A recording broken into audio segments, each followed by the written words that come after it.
I'm going to be explaining the placebo effect, which I like to call the gullible effect, because gullible means you believe things really easily, and I hear this word a lot in school when people say this joke where they tell someone to look up, and then if they do look up, then they call them gullible. And it doesn't really fit the definition of gullible, because to believe something gullible, to believe something really easily, they're not believing anything if they're just looking up. That's just doing something. If you say, look up, there's a flying dog up there, then and they look, then yes, they are gullible because they believe something really easily, and they think flying dogs exist. But I actually am kind of gullible, or not like completely. It's just if I know someone and they tell me something, some information about a topic that I completely do not know or care about, then I usually believe them because I do not care about that topic, and I'm not going to fact check them because I don't care about the topic. For example, politics.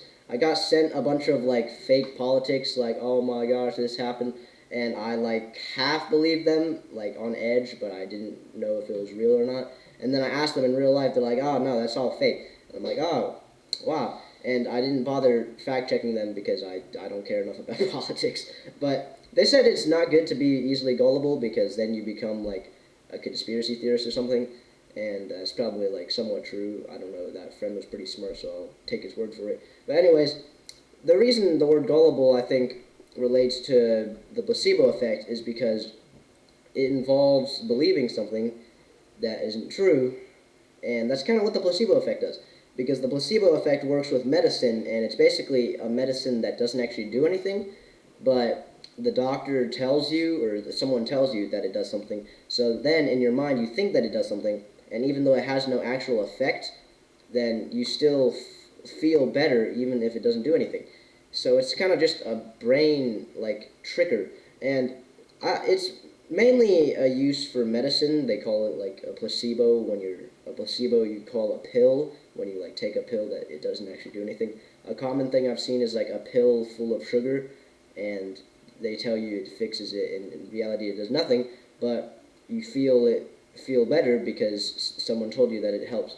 So I don't like to just apply it to medicine. I apply it to other things. For example, if you wish someone good luck and they do good, you're like, oh, the luck worked out. Or if the person does better during the competition, they're like, oh, he gave me good luck. I'm going to do really good. And then they do really good. Like, that's kind of a placebo type thing because they perform better because they thought something good happened. Or you can probably think of some other way where, like, you say something will work out better or something will happen because of some odd thing that probably makes no sense. Like, as kids, people say a lot of things like, oh, because of this, we're going to do really good, even though it doesn't do anything. But you can't fact check it because you can't go back in time and not do it and then see how well you do. But I think the placebo effect is interesting because it's a trick. It doesn't actually work. And that's basically a sum of what a placebo effect is. It's kind of just a fake effect that doesn't actually do anything. But if the person believes it, then it does. It's like a brain trick that helps you feel better.